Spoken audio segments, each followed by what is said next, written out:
حضور نے فرمایا اللہ اس شخص کے چہرے کو تر و تازہ رکھے جس نے میرے سے کوئی حدیث سنی، پھر جیسے سنی اس کو ویسے آگے پہنچا دیا۔ اور آقا کریم نے فرمایا بعض اوقات سنانے والا اس پر اتنا پہنچ کے عمل نہیں کرتا جتنا پھر سننے والا اس کے اوپر عامل ہو جاتا ہے۔ تو جب حضور نے دعا دی ہے کہ اللہ اس شخص کے چہرے کو تر و تازہ رکھے جس نے میری حدیث کو، میرے فرمان کو سنا اور ایسے ہی آگے پہنچا دیا، تو پھر موت کی سختیاں بھی اس کے چہرے کی تر و تازگی ختم نہیں کر سکتی، پھر قبر کے لمحے بھی اس کے چہرے کی تر و تازگی کو ختم نہیں کر سکتے۔ حشر کے دن لوگوں کے چہرے مرجھائے ہوں گے، جس کو رسول اللہ کی دعا ہے اس کا چہرہ اس دن بھی تر و تازہ ہو۔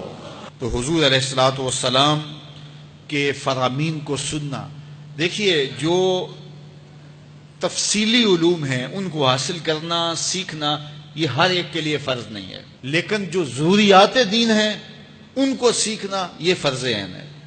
یہ ہر ایک کے اوپر فرض ہے۔ اگر کوئی نہیں سیکھتا تو وہ گنہگار ہے،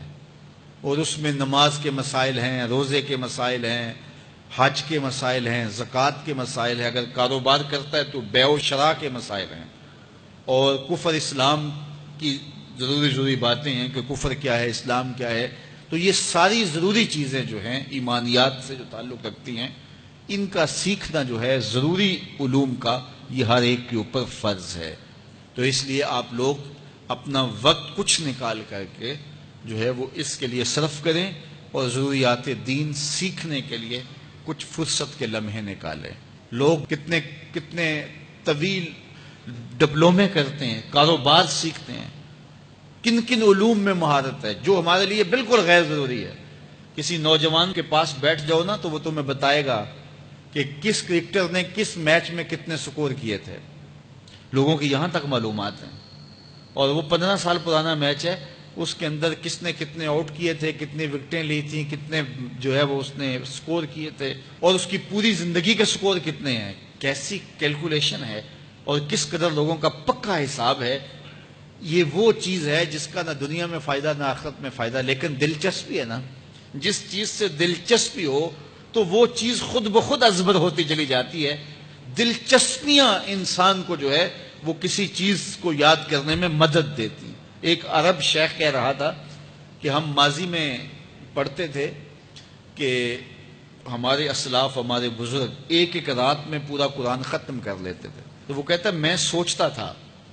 کہ ساری رات قرآن بندہ پڑھتا رہے تو کس طرح ممکن ہے؟ تو کہتا ہے میں اپنے بچوں کو دیکھتا ہوں کہ وہ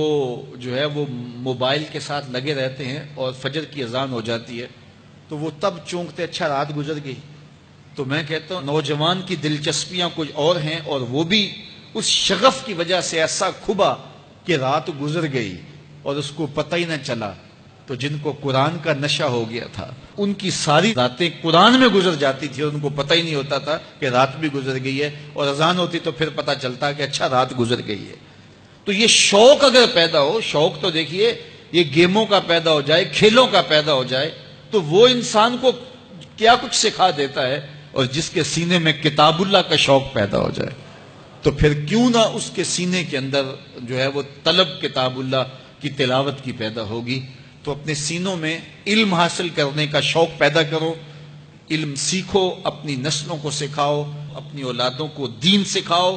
اپنی اولادوں کو نماز کا خوگر اور عادی بناؤ، ان کو کھینچ کھینچ کے نماز کی طرف لے جاؤ،